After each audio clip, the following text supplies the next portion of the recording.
ध्यान देना। अभी हम लोग जैसे पढ़े थे संश्लेषी तंतु और प्राकृतिक तंतु। देखो बुआ, संश्लेषी तंतु से कुछ लाभ भी होता है ना, और कुछ उसका हानि भी होता है। अरे कोई चीज बनता है, दवाई जो हम लोग खाते हैं उससे कुछ फायदा भी होता है, कुछ नुकसान भी होता है ना। इसलिए कपड़ा जो बना है, तो जिस मौसम के अनुसार जो कपड़ा बना है उससे लाभ भी होता है और हानि भी होता है हम लोगों को। तो संश्लेषी तंतु से हम लाभ पहले पढ़ते हैं। क्या है? संश्लेषी तंतु अपने गुणों के कारण बहुत लोकप्रिय है ना। ये संश्लेषी तंतु होता है, क्या सब होता है? रेयॉन ना, नायलॉन, उसके बाद रेयॉन, नायलॉन, पॉलिएस्टर और एक्रिलिक, ये 4 गो था ना। Yes sir. अब ये 4 गो जो कपड़ा बनता है ये बहुत लोकप्रिय होता है, समझ गया? यस। देखने में बड़ा आकर्षक लगता है, मजा आता है देखने में कि अरे कपड़ा है तो स्टैंडर्ड लेवल का है ना।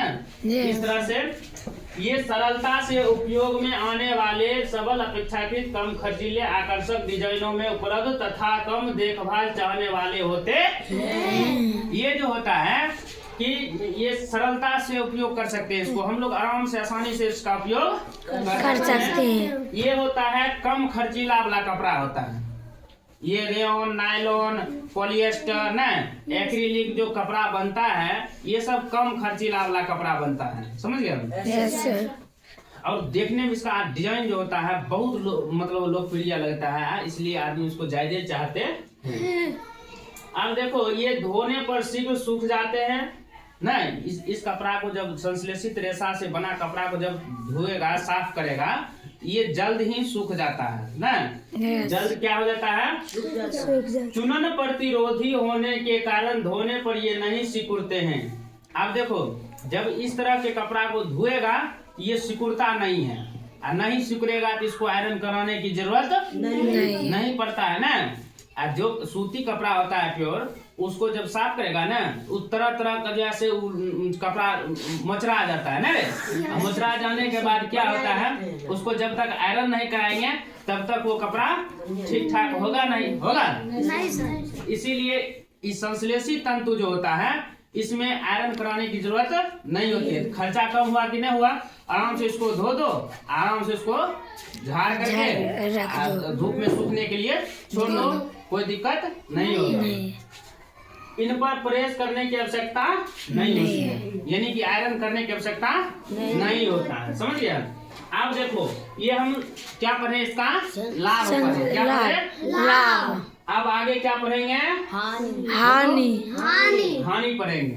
देखिए, कहता है ये प्राकृतिक तंतु की भांति अपने से होकर वायु को गुजरने नहीं देते तथा जल एवं पसीने का अवशोषण नहीं कर पाते। देखो, ये जो होता है, ये देख रहा है, अभी हम लोग ठंड का मौसम है, इसमें जैकेट पहने हुए हैं। क्या पहने हुए हैं? जैकेट। जैकेट के ऊपर वाला कपड़ा जो है ये संश्लेषी तंतु का है, समझ रहा है ना? Yes sir. हाँ, जिसके कारण ये वायु को अंदर जाने, यानी हवा को अंदर जाने के लिए नहीं देता है। और जब हवा अंदर नहीं जाएगा तो शरीर से ऑटोमेटिक है पसीना छूटता है, और पसीना छूटता है ना, पानी के जो है अवशोषण नहीं कर पाता है, नहीं तो जैसे ये गर्मी के दिनों के लिए कपड़े नहीं होते हैं। आप देखो, इसलिए ये कपड़ा हो गया संश्लेषी तंतु का ना, नायलॉन पॉलिएस्टर का है। इसमें शरीर में हवा नहीं लगता है, जिसके कारण हम लोग को ठंड नहीं लगता है। अगर आपके शरीर में हवा गया तो ठंड का असर होगा, आपके शरीर में हवा नहीं जा रहा है तो ठंड का, इसीलिए जैकेट हम लोग ये जो होता है ये पॉलिएस्टर का बना होता है, नायलॉन का बना होता है। इसकी वजह से हम लोग ठंड से बच जाते हैं, समझ गए? देख रहे हैं ना, समझ रहे? इसीलिए जैकेट के ऊपर भी ये कपड़ा डाला जाता है ताकि शरीर के अंदर हवा नहीं जाए। वही बात यहाँ है। अब देखो, शरीर में गर्माहट बना रहेगा ना, इसको गर्मी के मौसम हम लोग पहन सकते हैं? नहीं पहनेंगे ना, पहनने में बहुत परेशानी होगा, नहीं होगा? यस। ये गर्मी के दिनों के लिए अच्छे नहीं होते हैं। अब ये कपड़ा गर्मी के दिन के लिए अच्छा नहीं होता है। गर्मी के दिनों में संश्लेषी तंतु के बने कपड़े शरीर से चिपक जाते हैं और शरीर में चिपचिपाहट लगने लगती है। अब देखो, ये कपड़ा जो होता है गर्मी के दिन में हम लोग पहनेंगे, ये शरीर में पसीना जब चलेगा शरीर से, ये शरीर में चिपक जाएगा। क्या होगा? चिपक जाएगा। और हमको जैसे उकच बढ़ने लगेगा ना, उकच मनो पूरा जो है पानी की तरह जो है कपड़ा सट जाएगा शरीर में, तुरंत भीग जाएगा पसीना से। इन्हें काफी देर तक पहने रहना असहनीय हो जाता है, साथ ही यह सूती या ऊनी रेशों की तुलना में जल्दी आग पकड़ लेते हैं। अब देखो ये जब ये इस तरह का कपड़ा है ना, इसको जब आग में जलेगा तो ये जल्दी ही आग पकड़ लेगा ना, और आग पकड़ेगा तो ये प्लास्टिक की तरह, जैसे हम लोग प्लास्टिक जलाते हैं आग में तो वो पिघलता है, नहीं पिघलता है। हाथ में अगर मान लो इधर उधर छेड़छाड़ आग के सामने किया, जैसे बच्चा देखता है कलम चाहे कोई डिब्बा हुआ जला देता है, उसको लकड़ी से लेकर के ऐसे ऐसे करता है ना, उछालता है, और वही जब पकड़ लेता है जब चिल्लाता है, नहीं चिल्लाता है, और दर्द बहुत होता है, ना होता है। तो ये कपड़ा भी उसी तरह जब आग में ये जलाते हैं हम लोग, ये आग को तुरंत पकड़ लेता है। क्या करता है? क्योंकि ये पॉलिस्टर का होता है ना, और पॉलिस्टर का आग जो है पकड़ लेता है और वो पिघलने लगता है। क्या करता है? पिघलने लगता है। जैसे सूती कपड़ा हो गया और ऊनी कपड़ा में थोड़ा टाइम लगता है, लेकिन इसमें तुरंत आग पकड़ लेगा। समझ गया?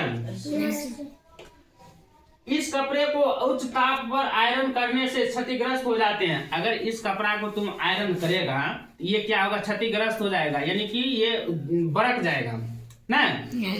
आयरन उच्च ताप पर जब मान लो जैकेट में कभी आयरन करवाया है? नहीं करवाता है।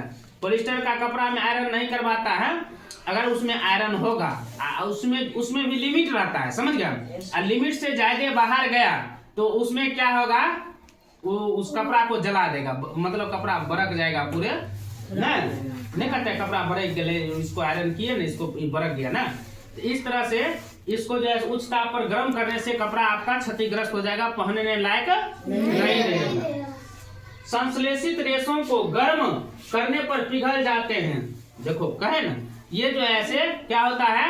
ये पिघलता है। क्या होता है? पिघलता है। इसलिए इस रेशा से बना वस्त्र से अनर्थकारी हो सकता है। देखो जैसे इसलिए ये संश्लेषित तंतु से जो कपड़ा बनाया गया है, पॉलिएस्टर, रेयॉन, नायलॉन का जो कपड़ा है, ये जो है अनर्थकारी हो सकता है। अगर इसको पहन कर हम आग वाला काम करेंगे, ये हमको भी जो है खराबी कर सकता है। समझ गए? मान लो कुछ भी घटना क्योंकि जलने के बाद ये बरकेगा तो शरीर में तुरंत जो है पकड़ लेगा। और सूती कपड़ा क्या होता है? आग पकड़ता है, अगर धर लिया तो उसको एक बार हाथ ऐसे मारेगा वो कपड़ा अलग हो जाएगा, बाकी बात जो है बच जाएगा ना। लेकिन ये जब जलेगा ये पूरे तरह से पिघलना शुरू हो जाता है प्लास्टिक की तरह, और पिघल करके आपकी त्वचा में आग पकड़ लेगा ना। इसलिए ये क्षतिग्रस्त हानि हो सकता है हमको। देखो यह वस्त्र पिघल कर शरीर में चिपक जाता है। जब ये आग में जलेगा तो शरीर में चिपके नहीं करेगा। इसलिए प्रयोगशाला या रसोई घर में कार्य करते समय संश्लेषित रेशों से बना वस्त्र नहीं पहनना चाहिए। इसलिए जो है हम लोग क्या करते हैं, जैसे प्रयोगशाला हो गया जहाँ पर वैज्ञानिक लोग प्रयोग करते हैं ना, या कॉलेज में विद्यार्थी को प्रयोगशाला प्रयोग करना सिखाया जाता है, केमिकल का उपयोग होता है ना, उस जगह पर या मान लीजिए रसोई घर जहाँ पर हम लोग खाना बनाते हैं ना, उस खाना बनाते समय आग का काम होता है। इसलिए हम लोगों को ऐसा कपड़ा पहन करके वहाँ काम नहीं करना चाहिए। अन्यथा अगर मान लीजिए मिस्टेक से इसमें कुछ हो गया तो ये इसमें बचना मुश्किल हो जाता, क्योंकि ये प्लास्टिक का होता है और कपड़ा में आग पकड़ेगा, ये पिघलना शुरू हो जाएगा, शरीर में तुरंत चिपक जाएगा ना। लेकिन सूती वस्त्र ऐसा नहीं होता है। समझ गए ना? इसका लाभ और हानि भी हम लोग पढ़ लिए हैं। फिर अगले क्लास में हम लोग इससे आगे पढ़ेंगे। इससे आगे है आपका रेशों की पहचान। क्या है? रेशों की पहचान। आप देखिए हम रेशों को कैसे पहचान कर सकते हैं, किस विधि से पहचान कर सकते हैं न, कि कौन रेशा कैसा है, सूती है या ऊनी है या पॉलिएस्टर है या रेयॉन है या नायलॉन है ना, किस तरह से हम पहचानेंगे, इसमें हम आगे क्लास में आप लोगों से फिर मिलते हैं। अभी जो है हम फिलहाल इतना पर रोक देते हैं ना, क्लास इसका जो है खत्म करते हैं। इसलिए आप लोगों को अगर वीडियो अच्छा लगा होगा तो चैनल को सब्सक्राइब कीजिएगा और लाइक भी कर दीजिएगा। कमेंट में बताइएगा कि किस तरह की जो है हम क्लास ले रहे हैं।